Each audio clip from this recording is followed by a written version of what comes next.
Hi hello నమస్తే welcome to 100 TV. ఆంధ్రప్రదేశ్లో జేసీ ప్రభాకర్ రెడ్డి గారికి మాధవీలత గారికి మధ్యన మాటల యుద్ధం సాగుతున్న వేళ చాలా ఆసక్తికరమైన విషయాలు అలాగే యుద్ధ వాతావరణాన్ని ప్రేరేపించే మాటలు కూడా తారాస్థాయికి చేరుతున్న వేళ అసలు జరుగుతున్న వార్తలేంటి, అక్కడ జరిగిన సందర్భాన్ని గురించి ఎవరు ఎలా మాట్లాడారు అనేది మనతో మాట్లాడడానికి సినీ జర్నలిస్ట్ అలాగే పొలిటికల్ అనలిస్ట్ జగదేవ్ సార్ ఉన్నారు. సార్తో మాట్లాడే విషయాలు తెలుసుకుందాం. నమస్తే అండి. నమస్తే. సో ఆంధ్రప్రదేశ్లో జేసీ ప్రభాకర్ రెడ్డి గారికి మాధవీలత గారికి మధ్య ఆల్మోస్ట్ పర్సనల్గా వెళ్తున్నారా అన్న కోణంలో చూస్తే ఓకే నిజమేనేమో అన్నట్టుగా కూడా కనిపిస్తుంది.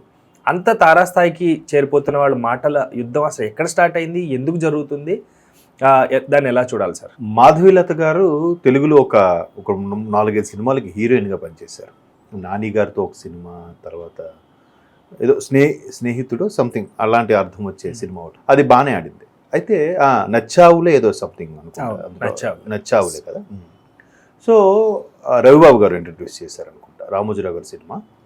అయితే ఈ మాధవీలత గారు గత కొద్ది ఏళ్ళుగా మనం గమనిస్తే కనుక బీజేపీలో ఉన్నారు, బీజేపీ ఫేవర్గా పనిచేస్తున్నారు అన్నట్టు కూడా మనం చూస్తున్నాం. ఏదైనా ఘటన జరిగినా దాని గురించి స్పందించడం, మాట్లాడడం గట్రా జరుగుతుంది. అయితే ఈవిడ రీసెంట్గా కూడా ప్రభుత్వంలో ఏమైనా అవకతవకలు జరిగినా ఇండైరెక్ట్గా స్పందించడం, మొన్న అల్లు అర్జున్ గారి వ్యవహారం, బన్నీ గారి వ్యవహారం జరిగినప్పుడు కూడా రాజకీయ కోణంలో ఆలోచించి ప్రభుత్వాల మీద బురద జల్లే ప్రయత్నంలా మాట్లాడడం గట్రా చేశారు. బట్ ఆవిడెప్పుడు బ్యాలెన్స్ తప్పరు, బాగానే మాట్లాడుతుంది. ఆవిడ చాలా మెచ్యూర్డ్గా, ఆవిడ వయసులో చిన్నవిడే కానీ అంటే రాజకీయ పరిణితి ఉన్న నాయకురాలని అనొచ్చో తెలియదు కానీ ఒక హీరోయిన్గా వెలుగొందే సమయం ఉన్నా కూడా ఆవిడ ఎందుకో మరి అవకాశాలు రాకో లేదంటే ఆవిడకి ఇష్టం లేకో తెలియదు, ఇట్లా రాజకీయ కోణంలో కూడా ఉన్నారన్నట్టుగా చూసాం. చాలామంది ఇన్ని విమర్శలు చేసినా సొసైటీలో జరిగిన ఎవరైనా అమ్మాయికి ఏదైనా ఇబ్బంది కలిగిందంటే వెంటనే ఆవిడ ఒక ట్వీట్ చేయడమో లేదంటే సోషల్ మీడియాలో ఒక పోస్ట్ రిలీజ్ చేయడం గట్రా చేస్తుంటారు. అయితే ఇట్లాంటి సందర్భాల్లో కూటమి ప్రభుత్వం మీద పరోక్షంగా కొన్ని వ్యాఖ్యలు చేయడం, అంటే ఈ ప్రభుత్వం వచ్చి ఇన్ని రోజులైనా కూడా ఇంకా ఏంటి, దీనికి ఎలా ఆలోచించాలి, లేదంటే అమ్మాయిల మీద జరుగుతున్న అత్యాచారాలకు సంబంధించి ఆవిడ స్పందించడం, ఇట్లాంటి నేపథ్యంలో జేసీ ప్రభాకర్ రెడ్డి గారు డిఫరెంట్గా ఆయన ఒక 3-4 ఏళ్ళ కిందటి నుంచి లుక్ కూడా మారిపోయింది. ముందు ఒకలా డిఫరెంట్గా ఉండి ఇప్పుడు గడ్డాలు ఓపెన్ చేసి ఉంటారు.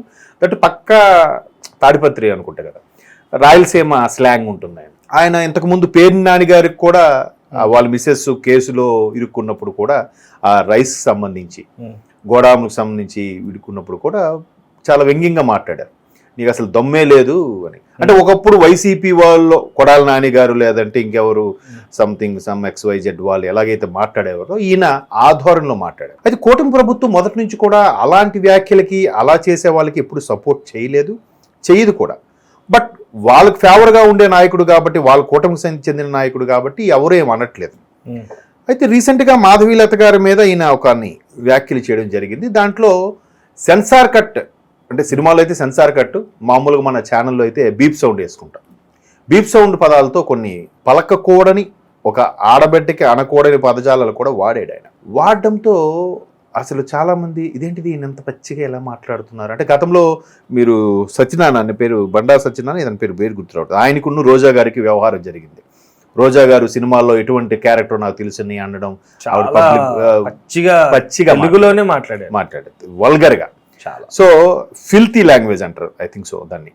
సో అటువంటి ఫిల్తీ లాంగ్వేజ్ వాడి ఆయన అనడం, ఆయన మీద కేసు అవ్వడం, తర్వాత రోజా గారు కూడా ప్రెస్ మీట్లో ఏడ్చుకోవడం జరిగింది. అఫ్కోర్స్ అంతకుముందు ఆవిడ కూడా వాడారుగా, ఆవిడ కూడా పవన్ కళ్యాణ్ గారిని, రేణుదేశాయ్ గారిని, పవన్ కళ్యాణ్ గారి మాజీ వైఫ్ ఆవిడ కూడా అనున్నారుగా, అది వేరే స్టోరీలండి.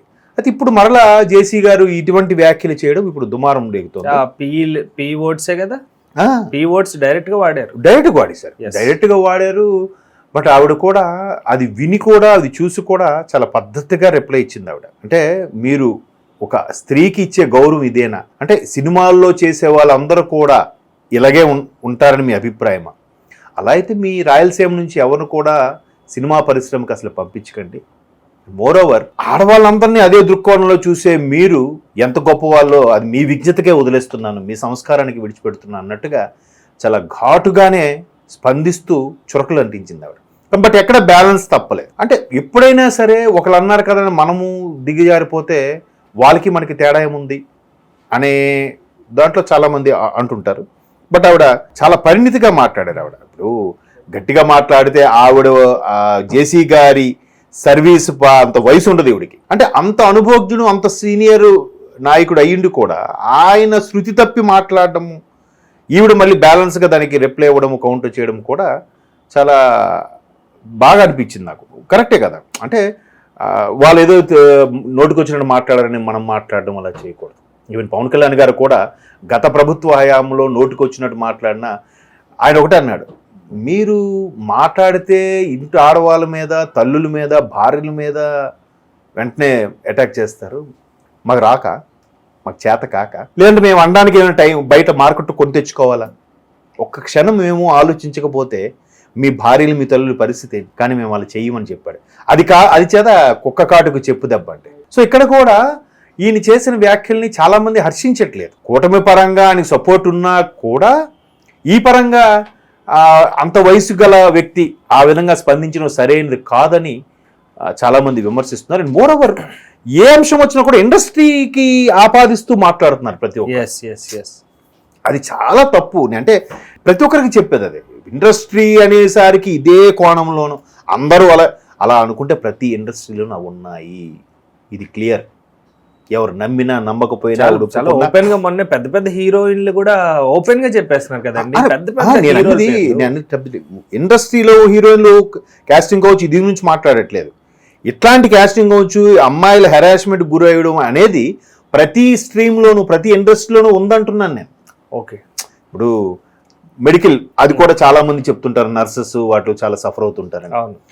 పోలీస్ డిపార్ట్మెంట్లో కూడా కొంతమంది లేడీ కానిస్టేబుల్లు, కింద స్థాయి ఉద్యోగులు, పై స్థాయి ఆఫీసర్ ప్రెజర్ పెట్టడం వల్ల సూసైడ్ చేసుకున్న వాళ్ళు, జాబ్ మానేసి వెళ్ళిపోయిన కూడా ఉన్నారని గతంలో వార్తలు చూసాడు. ఈ రోజే 2 hours బ్యాక్ ఒక వీడియో ఒకటి వచ్చింది. కర్ణాటకలో పెద్ద ఉన్నత స్థాయి పోలీస్ అన్నమాట, ప్రాబ్లం వచ్చిందని తీసుకెళ్తే పర్సనల్ గదిలోకి తీసుకెళ్లి అక్కడే వాడకూడదు, యాక్చువల్ గా మిస్బిహేవ్ చేసి లోపల తీసుకున్నాడు. రక్షించమని వచ్చిన ఆవిడకే రక్షణ పోయింది. నేనంటే ఇవి ఇలాంటి మనం రోజు ఎగ్జాంపుల్ చూస్తున్నాం. ఏదో ఉందండి పెద్ద పొజిషన్. ఇప్పుడు చాలా మంది ఒక సర్వేలో కూడా ఎస్పీడీవై ఓకే, ఒక సర్వేలో కూడా వచ్చింది ఏంటంటే, నేను చదివాను ఒకసారి ఆర్టికల్, ఇట్లాంటి హెరాస్మెంట్ గురవడం ఎక్కువగా జరిగేది ఫిల్మ్ ఇండస్ట్రీలో, మెడికల్ ఫీల్డ్లో, లేబర్ ఫీల్డ్లో. ఈ 3 ఫీల్డ్లో ఎక్కువగా జరుగుతుంటుందంట. లేబర్ ఫీల్డ్ అంటే ఇప్పుడు కన్స్ట్రక్షన్ ఫీల్డ్లో ఉంటుంది కదా, వీళ్ళలో డైలీ లేబర్, తర్వాత మెడికల్ ఫీల్డ్లోను, తర్వాత ఇట్లా ఇండస్ట్రీ. మిగతా రంగంలో లేదని కాదు, ఉంది, చాలా మాట్లాడుకోవడానికి ఛాన్స్. ఇక్కడ పైగా ఇండస్ట్రీ అనేసరికి అందరి దృష్టి అటే ఉంటుంది కాబట్టి రంగులుగా. కానీ అందులో కూడా నిఖార్సుగా, నిక్కచ్చిగా ఉండి, ఇప్పుడు ఆవిడ ఎంత నిక్కచ్చిగా లేకపోతే ఇవాళ ఆవిడకి అవకాశాలు లేవు. ఒక తెలుగు అమ్మాయిని ఆవిడకి ఎందుకు అవకాశాలు ఇవ్వట్లేదు? సో ఆమె ఏ కమిట్మెంట్కి ఒప్పుకోవట్లేదు అనమాట. ఆవిడ ఒప్పుకోవట్లేదు కాబట్టి ఆవిడకి అవకాశాలు రాలేదేమో అంటే నా అభిప్రాయం. అయ్యుండొచ్చు. ఇప్పుడు అదే కదా, ఇప్పుడు మొన్న కొండా సురేఖ గారు కూడా సమంత గురించి, అమ్మ నువ్వు అసలు నీ మామ, నీ భర్త చేసిన దాన్ని ఒప్పుకోలేదు తల్లి అన్నట్టుగా ఆవిడని పొగుడుతూనే మాట్లాడింది. బట్ నాగార్జున గారిని దారుణంగా విమర్శించారు, అది కరెక్ట్ కాదు అంటే చెప్తున్నారు. ప్రతి ఒక్కరు ఇండస్ట్రీ వైపు లీడ్ తీసుకొని మాట్లాడడము, వీళ్ళు అందరూ మాట్లాడే వాళ్ళందరూ ఏదో సిన్సియర్లు, పెద్ద దానికి ఏదో పదం ఉంటుందిలేండి, వాడొచ్చో వాడకూడదు కానీ. సో అట్లా ఉన్నారు. బట్ ప్రతిదీ ఆ కోణంలో చూసి అలాగా హీనంగా మాట్లాడడం, వ్యక్తిత్వ హననం చేయడం అనేది సరైనది కాదని నా అభిప్రాయం. ఇంకా మాట్లాడితే, అంత వయసు వాళ్ళు కూడా మాట్లాడితే అది వాళ్ళ విజ్ఞతకే వదిలేయాలి. Right. Okay, thank you sir, thank you so much. So చూసారు కదా వ్యూవర్స్, అనుభవజ్ఞులైనటువంటి రాజకీయ నాయకులు శృతి తప్పుతున్నారో, లేకపోతే మాట్లాడాల్సిన పరిస్థితులు అలా ప్రభావితం చేయడం వల్ల మాటలు అలా వస్తాయో, లేకపోతే అధికారం ఉన్నది కదా అని చెప్పి అలా మాట్లాడాల్సిన ఆవశ్యకత ఉండి మాట్లాడతారో. బట్ రాజకీయాల విమర్శలు, ప్రతి విమర్శలు సహజమే. కానీ ఇప్పుడు చేసుకునేటువంటి మాధవీలత గారికి, జేసీ ప్రభాకర్ రెడ్డి గారికి మధ్యన జరుగుతున్న ఈ మాటల యుద్ధం పైన మీరేమనుకుంటున్నారు? కమెంట్ సెక్షన్లో కమెంట్స్ ద్వారా తెలియజేస్తారని కూడా సెలవు తీసుకుంటున్నాం. బాయ్.